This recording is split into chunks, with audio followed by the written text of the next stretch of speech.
आज की क्लास में शुरू करना है ह्यूमन ब्रेन। ठीक है, चलो शुरू करते हैं। Is reflex action the only function of the spinal cord? क्या स्पाइनल कॉर्ड का सिर्फ एक ही फंक्शन होता है, रिफ्लेक्स एक्शन, जो हमने कल की क्लास में पढ़ा था, रिफ्लेक्स आर्क? तो आंसर है नहीं, एक ही फंक्शन नहीं होता स्पाइनल कॉर्ड का। तो obviously not, since we know that we are thinking beings. हमें पता है हम कैसे बीइंग्स हैं, हम थिंकिंग बीइंग्स हैं। हम बहुत ज़्यादा अपने दिमाग का यूज़ करते हैं, हम बहुत सी चीज़ें सोचते हैं। और सोचना क्या था, हमने कल क्या पढ़ा था? Thinking is a complicated process, thinking is a complicated part. और ये कहाँ पे होता है? ये माइंड के स्कल के कहाँ पे? फॉरवर्ड पार्ट में, फ्रंट पार्ट में ये होता है। कहाँ? थिंकिंग, फॉरवर्ड पार्ट में। Okay. Spinal cord is made up of nerves which supply information to think about. और क्या होता है, स्पाइनल कॉर्ड जो होती है वो बनी होती है किससे? नर्व से बनी होती है। ठीक है, नर्व सारी पहले कहाँ कनेक्ट होती है? ब्रेन में जाने से पहले सारी की सारी जो नर्व्स होती हैं वो स्पाइनल कॉर्ड में से गुजर के जाती है। तो सारी कॉर्ड कहाँ पे जाती हैं? पहले स्पाइनल कॉर्ड में। जो होती हैं, जो नर्व्स होती हैं वो क्या करती हैं? वो सप्लाई करती हैं इंफॉर्मेशन। और वो इंफॉर्मेशन से क्या करता है ब्रेन? उसके बारे में विचार करता है, उस पर क्या करना है, क्या नहीं करना है, इस तरीके से। Thinking involves more complex mechanism and neural connection. अब जो थिंकिंग होती है वो क्या होती है? जैसे मैंने बताया कि क्या होती है, थिंकिंग कॉम्प्लेक्स होती है, कल भी पढ़ा था हमने ये चीज़। और क्या होती है, साथ ही साथ ये न्यूरल कनेक्शन होती है। न्यूरल यानी कि जो नर्व्स जो होती हैं, जो हमारी नर्व सेल्स होती हैं या न्यूरॉन्स जो होती है, जो एक दूसरे से जब ये कनेक्ट होती हैं तो वो क्या बनाती हैं? एक कनेक्शन बनाती हैं। तो ये जो कॉम्प्लेक्स मैकेनिज्म है थिंकिंग, और साथ ही साथ इसमें किसकी ज़रूरत पड़ती है? जो न्यूरॉन्स होते हैं, नर्व सेल्स का जो कनेक्शन होता है उसके, ये दोनों मिलके ये क्या तब जाके हमारी जो थिंकिंग होती है तब जाके होती है। These are concentrated in the brain। और ये कहाँ कॉन्सेंट्रेटेड होती है? क्या चीज़ कॉन्सेंट्रेट होती है? These मतलब किसके बारे में बात कर रहे हैं? यहाँ पे हम बात कर रहे हैं न्यूरल सेल्स की, नर्व सेल्स की या न्यूरॉन्स की हम यहाँ पे बात कर रहे हैं। ये क्या होती है? ये बहुत ज़्यादा ब्रेन में कॉन्सेंट्रेटेड फॉर्म में, मतलब कॉन्सेंट्रेटेड यानी कि बहुत ज़्यादा नंबर जो होता है कि वो कहाँ पे होता है? वो होता है ब्रेन में। Which is the main coordinating centre of the body. और ब्रेन क्या होता है? हमारा मेन होता है coordinating centre of the body. Coordinating centre का क्या मतलब हुआ ब्रेन से? कि जो ब्रेन होता है, जो सब कुछ देखना संभालना, कि हर चीज़ जो हमारी बॉडी की हर ऑर्गन, हर सेल जो है फंक्शन ठीक से कर रही है कि नहीं, वो किसका काम होता है? ब्रेन का काम होता है। तो ब्रेन क्या हुआ? एक तरीके से लीडर हुआ, जो सब कुछ देखता है।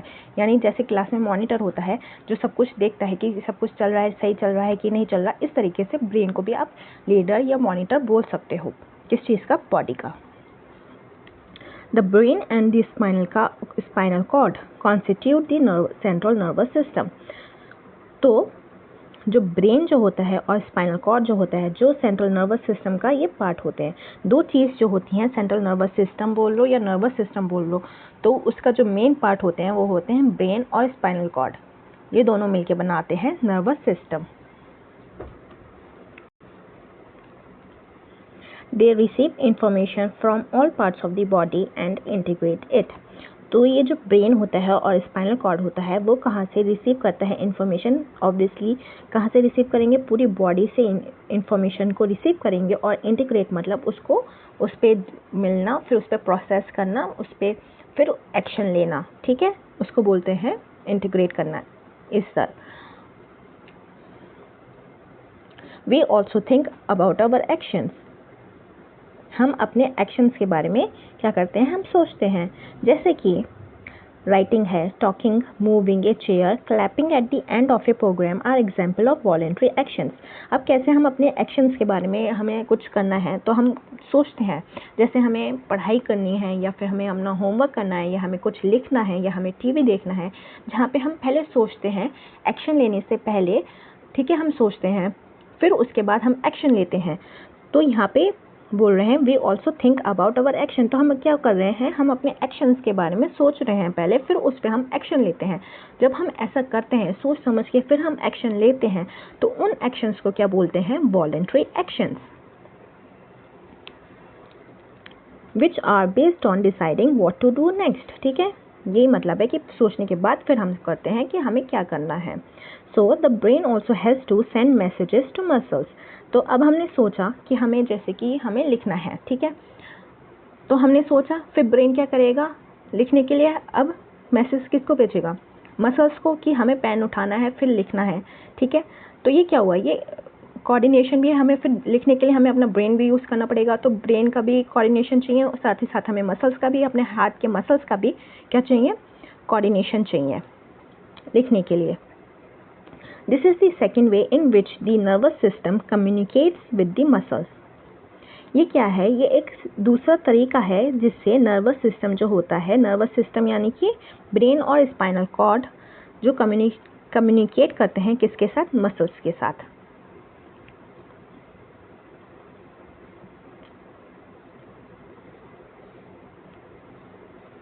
The communication between the central nervous system and the other parts of the body is facilitated by the peripheral nervous system, consisting of cranial nerves arising from the brain and spinal nerves arising from the spinal cord. अब देखो हमने क्या पढ़ा था, हमने पढ़ा था central nervous system. अब जो सेंट्रल का मतलब होता है, क्या मतलब होता है, मेन नर्वस सिस्टम होता है हमारा ब्रेन और स्पाइनल कॉर्ड। फिर उसके बाद आ जाता है दूसरी चीज़ें जिसको बोलते हैं पेरिफेरल नर्वस सिस्टम, एक तरीके से क्या बोल सकते हैं, असिस्टेंट। ठीक है, अब क्या है, नर्वस सिस्टम को क्या चाहिए होगा कम्युनिकेशन करने के लिए, नर्व सेल्स चाहिए होती हैं, नर्व्स चाहिए होती हैं। ठीक है, अब ये जो नर्व्स होती हैं वो ही तो कनेक्ट करती हैं मसल्स को मैसेज भेजने के लिए स्पाइनल कॉर्ड से ब्रेन में, फिर ब्रेन से अब मैसेज आता है, आउटपुट आता है, मसल्स में जाता है। तो ये जो मैसेज आ रहा है और जा रहा है किसके थ्रू जा रहा है, नर्व सेल्स। तो ये जो नर्व सेल्स होती हैं इनको बोलते हैं पेरिफेरल नर्वस सिस्टम। ठीक है, तो जो ब्रेन में आती हैं, जो ब्रेन को मैसेज देती हैं, तो उनको बोलते हैं क्रेनियल नर्व्स। क्या बोलते हैं, क्रेनियल नर्व्स, जो स्पाइनल कॉर्ड से आ रही हैं, जो स्पाइनल कॉर्ड को कनेक्ट करती हैं, उसको बोलते हैं स्पाइनल नर्व्स। इनके नाम से ही पता चल रहा है कि क्रेनियल क्या होता है, ब्रेन का पार्ट होता है। तो ये हो गया किससे रिलेटेड टू ब्रेन, और स्पाइनल कॉर्ड का किससे हो गया, स्पाइनल नर्व से। तो ये जो कम्युनिकेशन होती है, फैसिलिटेट मतलब होती है जुड़ती हैं, किसके थ्रू जुड़ती हैं या फिर किसके थ्रू होती हैं, तो ये नर्व्स के थ्रू होती हैं, ब्रेन की क्रेनियल नर्व्स की, और स्पाइनल कॉर्ड की नर्व्स होती हैं स्पाइनल नर्व्स की, जिसको दोनों को नर्व्स को जो बोलते हैं उनको बोलते हैं peripheral nervous system. The brain thus allow us to think and take action based on that thinking। तो जो ब्रेन होता है वो किस पे बेस करता है, थिंकिंग किसके बेसिस पे करता है, जो थिंकिंग होती है ये इसके बेसिस पे करता है, जो नर्व्स सेंड करती हैं इंफॉर्मेशन। कौन सी nerves, cranial nerves. As you will expect this is accomplished through a complex design with different parts of the brain responsible for integrating different inputs and outputs। As you will expect कि तुम्हें क्या होगा, expect होगा कि क्या होगा, कि तुम क्या सोच रहे होंगे कि इसमें लिखा है, मैं नहीं बोल रही ऐसे, ये क्या सोच रहे होंगे कि ये क्या होगा, ये इसमें क्या होगा, कॉम्प्लेक्स डिज़ाइन होगा। कॉम्प्लेक्स डिज़ाइन के बारे में क्या मतलब हुआ कि बहुत ज़्यादा इतना सोचना, इतना मिली सेकेंड में एक्शन लेना, तो ये क्या होगा, ये बहुत ज़्यादा कॉम्प्लेक्स डिज़ाइन होगा। और इसमें क्या होगा, with different parts of the brain जो होते हैं, डिफरेंट पार्ट जो होते हैं ब्रेन के, वो क्या होते हैं, वो रिस्पॉन्सिबल होते हैं इतनी सारी जो चीज़ें बॉडी में चल रही हैं उसको लीड करना, उसको कोऑर्डिनेट करना। वो क्या होता है, बहुत सारे पार्ट होते हैं ब्रेन के जो ये रिस्पॉन्सिबल होते हैं डिफरेंट जो इनपुट और आउटपुट्स होते हैं उसके लिए। ओके, तो the brain has 3 such major part और रीजन्स। तो इस तरीके से ब्रेन के पास कितने रीजन्स होते हैं, 3 पार्ट बोल लो या 3 रीजन्स बोल लो, namely the four brain, the mid brain and the hind brain. तो इसको क्या करा है, जो ब्रेन जो होता है वो पूरी बॉडी को किस तरीके से अच्छे से ऑर्गेनाइज रख सके या फिर कोऑर्डिनेट कर सके, तो वो जो होता है ब्रेन जो होता है, ब्रेन के 3 पार्ट होते हैं जो इन सब चीज़ों को उन्होंने बांट रखा है चीज़ों को। ठीक है, ब्रेन ने 3 पार्ट्स में इसको अपनी जो है, जैसे कि थिंकिंग जो हो गई, फॉर ब्रेन ने ले ली कि चलो मैं थिंकिंग देख लूँगा। अब इतना एक ब्रेन नहीं कर पाएगा सब कुछ, तो क्या हुआ, अगर वो चीज़ 3 पार्ट में बांट लेते हैं तो वो अच्छे से कोऑर्डिनेट हो जाएगा।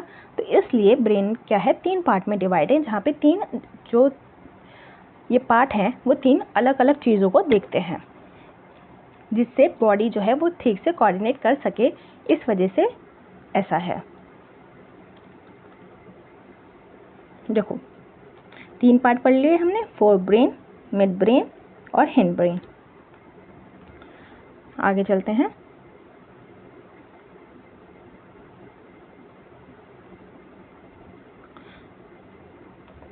फोर ब्रेन का जैसे हमने पढ़ा है, हम समझ चुके हैं कि जो फोर ब्रेन होता है, जो हमारा सामने का पार्ट होता है स्कल का, वो क्या होता है, किसके लिए इम्पोर्टेंट होता है, उसका काम होता है थिंकिंग का। Thinking part of the brain होता है। It has regions which receive sensory impulses from various receptor. और इस रीजन में क्या होता है, ये क्या रिसीव करता है, कौन से रिसीव करता है, सेंसरी इम्पल्सेस जो होते हैं, सेंसरी जो सेंस के बारे में पता चलता है, वो वाली जो इम्पल्सेस होती हैं वो आती हैं इसके पास फ्रॉम वेरियस रिसेप्टर्स। रिसेप्टर्स जैसे कि अगर हमने बॉडी पे कहीं पे भी जो पता चलता है हमें टच वगैरह करने पे कि क्या सरफेस हार्ड है या फिर कोल्ड है, तो वो जो रिसेप्टर्स होते हैं जो रिसीव करते हैं मसल्स, वो भेजते हैं यहाँ पे इम्पल्स भेजते हैं सेंसरी ऑर्गन्स की। सेंसरी इम्पल्सेस होती हैं यहाँ पे, कहाँ पे, थिंकिंग पार्ट में, फोर ब्रेन में। Separate areas of the fore brain are specialised for hearing, smell, sight and so on. अब क्या होता है इसमें ही, फोर ब्रेन में क्या होता है, स्पेशलाइज्ड क्या होते हैं, एरियाज होते हैं। अब ब्रेन को हमने किस में पार्ट में डिवाइड किया था, 3 पार्ट में। अब क्या है, ये जो फोर ब्रेन है ये भी क्या हो रहा है, ये डिवाइड है किस में, सिंपल है, देखो कैसे पता चलेगा, कैसे, सेंसरी इम्पल्स। सेंसरी से क्या बोला था, सेंस ऑर्गन। तो जितने भी सेंस ऑर्गन्स हैं, हियरिंग सेंस ऑर्गन होता है, स्मेल नोज क्या होती है, सेंस ऑर्गन होती है, साइट आइज क्या होती है, सेंस ऑर्गन। तो हमारी क्या होती है, 5 सेंस ऑर्गन्स होती हैं। तो ये जो 5 सेंस ऑर्गन्स होती हैं वो फोर ब्रेन का पार्ट होती है। प्लस थिंकिंग तभी होगी ना जब हमारे सेंस ऑर्गन में जाएगा। जब हमारे सेंस ऑर्गन में हमें किसी कुछ अच्छी सी स्मेल आई तो हम सोचने लगेंगे का, तो सोचना भी क्या हो गया, सेंस ऑर्गन से रिलेटेड हुआ ना ये चीज़ें। अब हमने कुछ अच्छा सा देखा तो हम सोचने लगेंगे उसके बारे में। हमने एक अच्छी सी तितली देखी, सुंदर सी तितली देखी या फूल देखा तो हम सोचेंगे ना, अरे कितना सुंदर सा फूल है। तो हमने आँखों से देखा, सोचा हमने उसके बारे में, तो ये क्या हुआ, फोर ब्रेन का पार्ट हो गए जितने भी सेंस ऑर्गन्स होते हैं। There are separate areas of association where this sensory information is interpreted by putting it together with information from other receptors as well as with information that is already stored in the brain. अब यहाँ पे क्या बोल रहे हैं कि यहाँ पे क्या होते हैं, सेपरेट एरियाज होते हैं। जो सेपरेट एरियाज जो होते हैं, जो सेंसरी इन्फॉर्मेशन जो आती है वो यहाँ पे इन सेपरेट एरियाज में वो इंटरप्रेटेड होती है। इंटरप्रेटेड का मतलब क्या होता है, ट्रांसलेट होना, translate in the language of brain, की ब्रेन समझ सके। कैसे, बाय पुटिंग इट टुगेदर, जो भी इंफॉर्मेशन अलग अलग, जैसे कि हमें कुछ अच्छा सा बन रहा है, ठीक है, मम्मी कुछ अच्छा सा बना रही है, पहले तो क्या आता है, किचन में से स्मेल आई, ठीक है, हमने क्या करा, नोज में, हमने नाक में आई स्मेल आई तो हमने सोचना शुरू करा।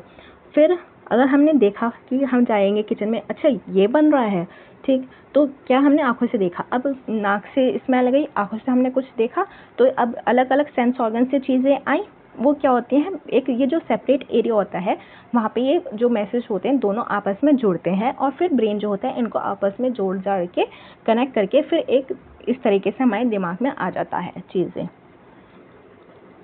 जो by putting it together with information from other receptors as well as with information that is already stored in the brain। और साथ ही साथ क्या होता है, हमारी क्या होता है, इन्फॉर्मेशन हमारी ऑलरेडी ब्रेन में स्टोर्ड होती है। जैसे कि अगर इसी में ही अगर किचन में से बहुत अच्छी स्मेल आ रही, अगर जाके देखा क्या बन रहा है, छोले बन रहे हैं सपोज, तो हमें पता है कि हाँ, हमें क्या है कि छोले का टेस्ट हमें अच्छा लगता है, हमें खाने में अच्छे लगते हैं। तो क्या होता है फिर मुंह में वो जो पहले की ही स्टोर्ड इन्फॉर्मेशन है कि हमने खाए हैं, हमें पता है कि ये हमें अच्छे लगते हैं, तो मुंह में क्या आने लग जाएगा और पानी आने लग जाएगा कि फिर इंतज़ार होगा कि कब बनेंगे, है ना। तो ये जो सारी इन्फॉर्मेशन होती हैं पहले की भी और अब जो देखिए वो सब मिल के फिर जो आता है थॉट्स, इस तरीके से हमारे जो ब्रेन में थॉट्स आते हैं, ठीक है। Based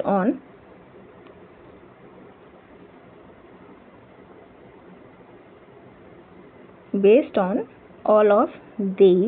all these a decision is made about how to respond and the information is passed on to the motor areas which control the movement of voluntary muscles। अब जैसे कि अब ये जो हमने इन्फॉर्मेशन हुई है, अब क्या होता है जब ये इतनी सारी जो इन्फॉर्मेशन जो है आई हैं हमारे माइंड में, उसके हिसाब से माइंड ने हमने उस बेसिस पे हमने सोचा, तो अब क्या करते हैं हम उसके बेसिस पे हम क्या करते हैं, एक्शन लेते हैं इतना सोच समझ के, ठीक है। जब इतना सोच समझ के हमने एक्शन लिया तो उसे क्या बोलते हैं, voluntary muscles. For example our leg muscles, voluntary muscles कौन सी हो गई, हमारी लेग की मसल हो गई। However, certain sensations are distinct from seeing or hearing. For example, how do we know that we have eaten enough? अब कुछ जो होते हैं, अब ये हो जाती हैं हमारी इनवॉलेंट्री एक्शंस पे जा रहा है शायद, तो कुछ जो होता है सर्टेन सेंसेशन होती हैं, ठीक है, जो कि सेंस ऑर्गन्स के बाहर का, सीइंग और हियरिंग क्या हो गए, ये सेंस ऑर्गन हो गए। फॉर एग्जाम्पल, हमें कैसे पता चलेगा कि हमने खाना जो है हमने पेट भर के खा लिया है कि नहीं खाया है, तो ये जो सेंसेशन होता है कि हमारा पेट जो हो गया है, फुल हो गया है, वो क्या होता है, because of centre associated with hunger. तो ये जो सेंटर एसोसिएटेड विद हंगर है, which is in A separate part of the fore brain, ये भी किसका पार्ट होता है, फोर ब्रेन का पार्ट होता है, लेकिन ये जो होता है सेंस ऑर्गन्स का अलग का पार्ट होता है, सेपरेट होता है। हमने पढ़ा था फोर ब्रेन है, और फोर ब्रेन भी क्या होता है, डिवाइड होता है। एक तो है पहला कि सेंस ऑर्गन से है रिलेटेड, कि जो भी सेंस ऑर्गन के जरिए थिंकिंग, ठीक है, थिंकिंग हो जाएगा। फिर दूसरा, थिंकिंग तो मेन पार्ट है ही, तो ये जो है फोर ब्रेन थिंकिंग है। अब ये बाकी जो भी पार्ट होता है सेंस ऑर्गन से कहाँ जाती है इन्फॉर्मेशन, फोर ब्रेन से थिंकिंग में ही जाएगी। अब हंगर का भी है कि हंगर किससे है, फोर ब्रेन से ही रिलेटेड है। अब फोर ब्रेन से ही रिलेटेड है तो इसके में क्या करेंगे, हम सोचेंगे ही तो हमारा पेट भरा है कि नहीं भरा, या हमें भूख लगी है कि नहीं भरी, तो थिंकिंग तो होनी ही है। ओके,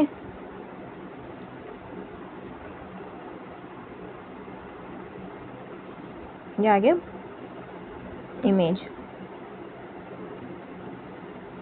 देखो, जो क्रेनियम होता है इसको बोलते हैं स्कल, और यही होता है, क्रेनियम का मतलब होता है स्कल, और इसलिए ही क्रेनियल नर्व्स नाम दिया गया है, क्योंकि क्रेनियम से रिलेटेड दिया गया है नाम क्रेनियल नर्व। ये रहा आपका fore brain, this is fore brain. जो फ्रंट पार्ट होता है उसको बोलते हैं फोर ब्रेन। मिड ब्रेन ये है वाइट पार्ट जो है, और हिंड ब्रेन आ जाता है आपका ये वाला पार्ट, जो ये ऑरेंजिश सा जो है, ये आपका है हिंड ब्रेन। इसमें होती है एक ग्लैंड होता है हार्मोन, जो बोलते हैं पिट्यूटरी ग्लैंड, अभी पढ़ेंगे इसके बारे में। ये हो गया आपका हाइपोथैलेमस, ये भी एक क्या है, ग्लैंड है, हार्मोन है, ठीक, इसको पढ़ेंगे हम। ये है सेरिब्रम, जो ये पार्ट जो है इसको बोलते हैं cerebrum.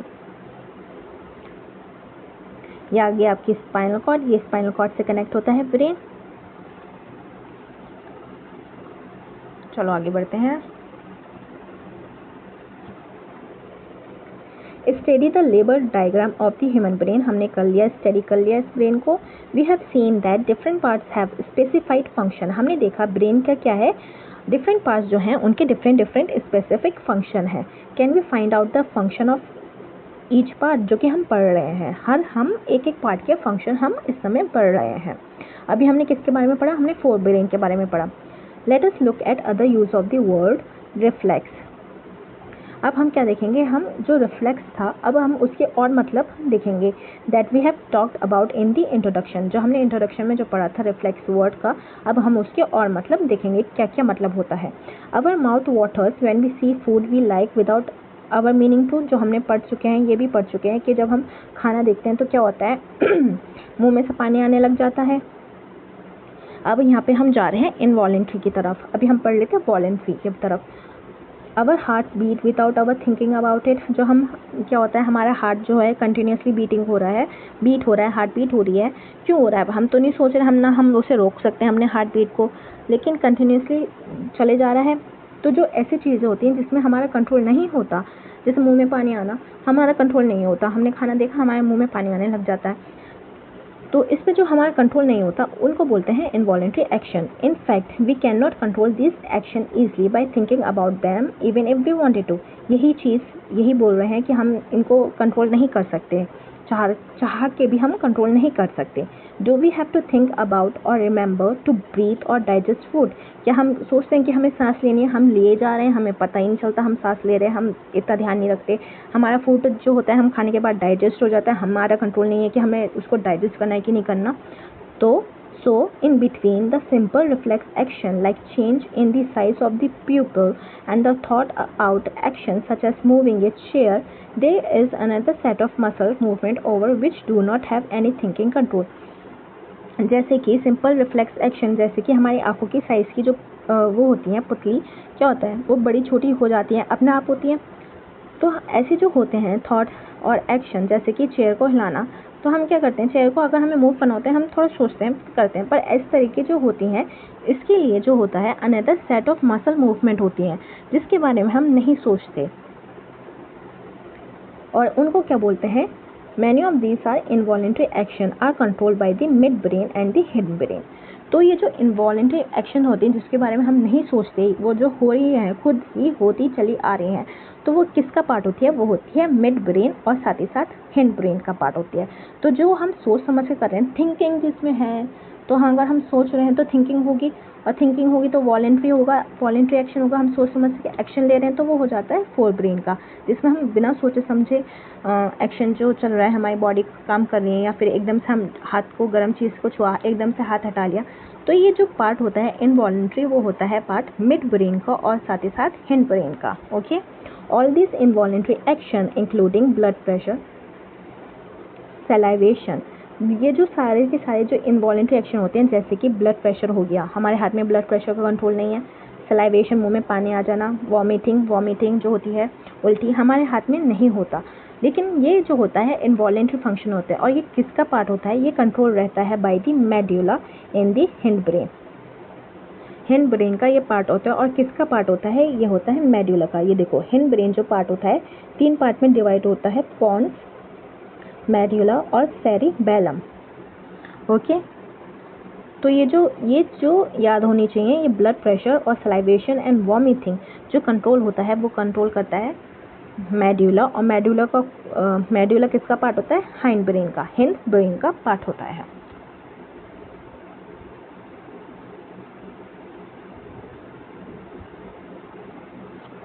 Think about activities like walking in a straight line, जैसे कि एक्टिविटीज़ जो होती हैं जहाँ पे हम सीधी क्या करते हैं, हम वॉक कर रहे होते हैं सीधा सीधा, या फिर बाइसाइकिल चलाना या पेंसिल को उठाना, तो ये क्या होता है, this are possible due to part of the hind brain called the cerebellum. जो ये किसकी वजह से हो पाता है, ये होता है अगर हम सीधा चल रहे हैं या बाइसाइकिल हम चला पा रहे हैं, या फिर कुछ चीज़ें गिर गई हैं हम उसे उठा रहे हैं, तो ये किस वजह से हो पाता है, ये हो पाता है हिंड ब्रेन की वजह से। ठीक है, हिंड ब्रेन का पार्ट कौन सा होता है, सेरिबेलम। हिंड ब्रेन किस किस में थे, पॉन्स था, दूसरा मेड्यूला था, और तीसरा क्या था, सेरिबेलम। अब जो सेरिबेलम जो होता है, जो इंसान अल्कोहल पीता है, ठीक है, अल्कोहल पीने पे क्या होता है, उसका ये सेरिबेलम पे इफेक्ट होता है।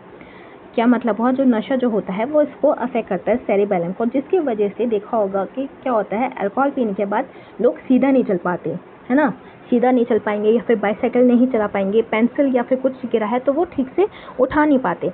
तो ये जो चीज़ें होती हैं, अल्कोहल इसको अफेक्ट करता है, किसको, सेरिबेलम को।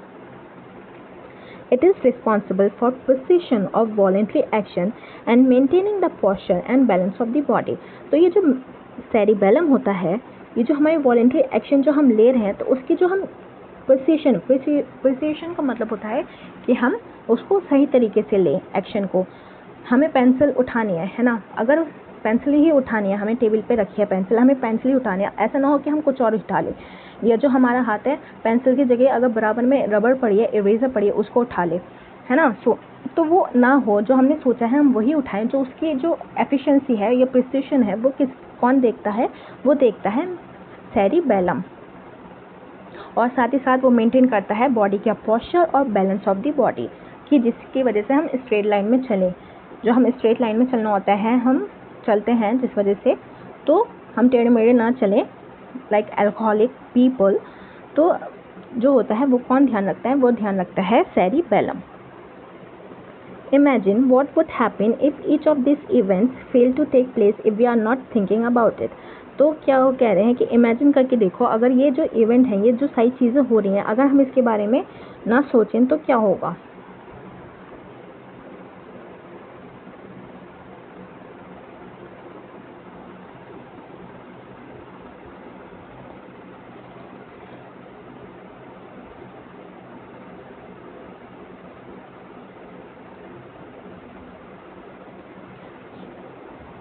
अब हम ये टॉपिक जो है हम कल की क्लास में शुरू करेंगे।